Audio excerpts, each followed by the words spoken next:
আয়োজনে আজকে হচ্ছে আমরা সুদ আসলের দুটো অঙ্ক নিয়ে আলোচনা করব। তো আজকে আমরা কি আলোচনা করব যে সুদে আসলে যদি গুণ থাকে সেই সমস্ত অঙ্ক শর্টকাটে করার যে টেকনিকটা। তো সুদের হার যদি বার করতে বলে তার শর্টকাটটা কি, যে সুদে আসলে যত গুণ থাকবে -1 এবং তার সাথে গুণ হবে কত 100 আর নিচে ভাগ হবে কত সময়। অর্থাৎ সুদের হার যদি চায় তাহলে সুদে আসলে যত গুণ থাকবে তার থেকে 1 বিয়োগ করব এবং তার সাথে কি 100 গুণ আর নিচে হচ্ছে সময়।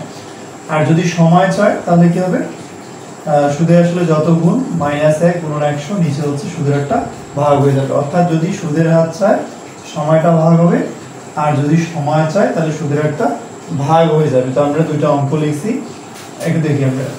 তো প্রথম যে অঙ্কটা, যে সুদের হার শতকরা কত টাকা হলে যে কোনো মূলধন কত 8 বছরে সুদে আসলে 3 গুণ হবে। তাহলে আমরা কি বলছি যে সুদে আসলে কতটা, দেখবে এই যে সুদে আসলে কতটা আছে না, তাহলে সুদে আসলে কত গুণ হবে 3 গুণ হবে। আর এখানে কি বলছে সুদের হার শতকরা কত হলে, তার মানে কি সুদের হার চাইছে, তাহলে সুদের হার চাইছে এবং যে কোনো মূলধন কত বছরে 8 বছরে, তার মানে কি সময় দেওয়া আছে, অথবা আমাদের এখানে কি সময়টা দেওয়া আছে আর সুদের হার চাইছে। তাহলে আমরা কোন সূত্র, উপরেরটা সাহায্য করব।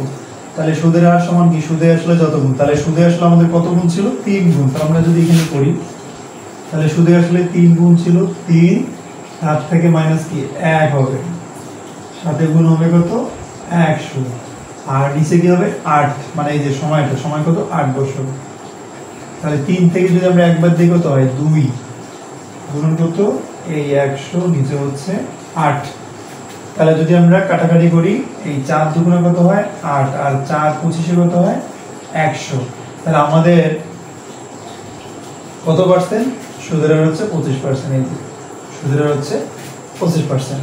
তো এবার যদি আমরা 2 নম্বরটা দেখি, তো কি বলছে শতকরা বার্ষিক 10 টাকা হার সুদের, তার মানে এখানে কি সুদের হার দেওয়া আছে, কোন মূলধন কত বছরে সুদে আসলে দ্বিগুণ হবে। তার মানে কি কত বছর, মানে কি সময় চাইছে, তাই না, কত বছরে সুদে আসলে দ্বিগুণ হবে। তাহলে আমরা 2 নম্বরটা সাহায্য করি, যেহেতু সময়টা চাইছি এবং সুদের হারটা দেওয়া আছে। তাহলে আমাদের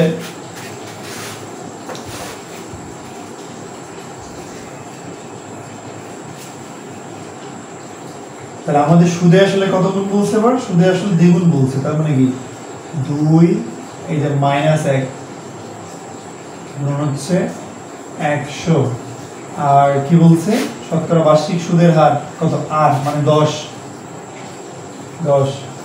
তাহলে যদি আমরা করি 2 থেকে একবার দিলে কত হয় 1 গুণন হচ্ছে 100 নিচে হচ্ছে 10, তাহলে 10 10 কত হয় 100।